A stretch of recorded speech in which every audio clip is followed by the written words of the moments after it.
Washington to talk more about this. Thanks very much for being with us.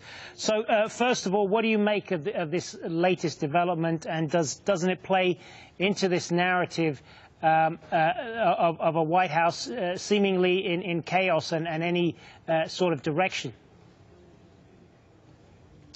You know, I think that it's not unusual for campaign staff who have worked for a candidate for a number of months or even years to transition into positions like a chief of staff, you know, for the early going, and then, you know, once the administration starts up, for those kind of traditional campaign staffers to then find their way, you know, outside of the administration. So in this case, Reince Priebus was, you know, essentially the head of the RNC, was a traditional campaign person, and then, you know, it's very different to be on a campaign and then manage the government or work in the government. So I think that particular position is a natural transition out, and then working with somebody like General Kelly, who has more traditional government experience, having worked at the DOD and recently at the Homeland Security Department, and probably going to bring a little bit more perspective to Trump on issues like Russia, North Korea, and other kind of hotbed issues, you know, around the world that he probably needs, you know, somebody closest to him who has that kind of experience. You know, in the case of Scaramucci as a, you know,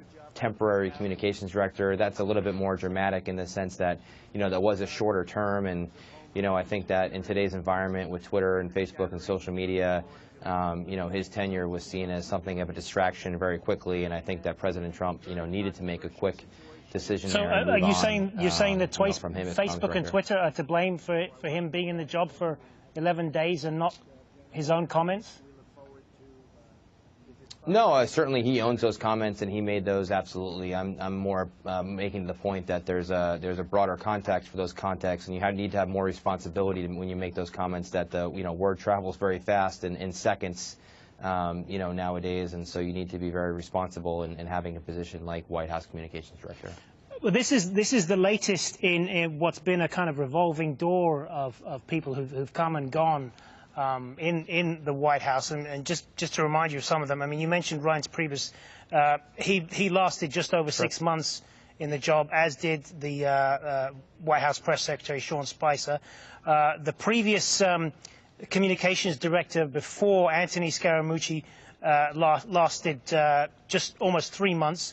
You had Michael Flynn, the National Security Advisor, who was there for just over 3 weeks. I mean, how do you square that with this sense that this is you know, this is kind of to be expected, and we're just going to move on?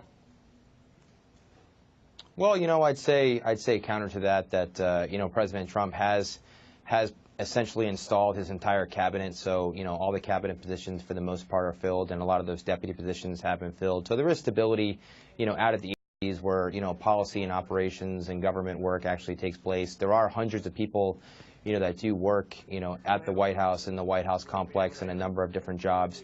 Certainly the ones that we've been talking about are much more public facing, and they've, you know, gotten a lot more scrutiny. And, you know, I think President Trump, to his credit, quickly moved on from some of those staffers, and is trying to find the right combination for his style and things that he does. And I'd also say that, you know, it's not, you know, George Stephanopoulos, who is, you know, currently a big TV anchor, was also the, you know, early communications director or press secretary for President Clinton, and he only lasted a couple of weeks. They had to bring in David Gergen, a Republican communications director, to reset the Clinton White House. You know, I think that you know, there's other administrations that have had, you know, similar type changes or dramatic changes, you know, as things, you know, kind of progress, and you kind of find your footing here in Washington. So I think the important thing for President Trump is, you know, he's had one big accomplishment, which was, you know, Justice Gorsuch being confirmed, which was a big deal for conservatives. But I think finding that second, third, and fourth thing to be accomplished is something that he's obviously struggling with, and I think that's why we're seeing, you know, a lot of these changes. You mentioned John Kelly there earlier, the new White House Chief of Staff. He is a military man, and some would say that his kind of discipline that he would bring to the White House is something that it needs, but he doesn't have much in the way of political experience and the ability to kind of maneuver things in Washington. Is that something that could play against him? Well, I think certainly, absolutely, that the White House is a political operation, and that things are a little bit different in terms of how orders are given and executed, and how different types of people work in those environments. I think, though, General Kelly does have a pretty good reputation on Capitol Hill, very bipartisan. He was confirmed, by a majority of Democrats, obviously.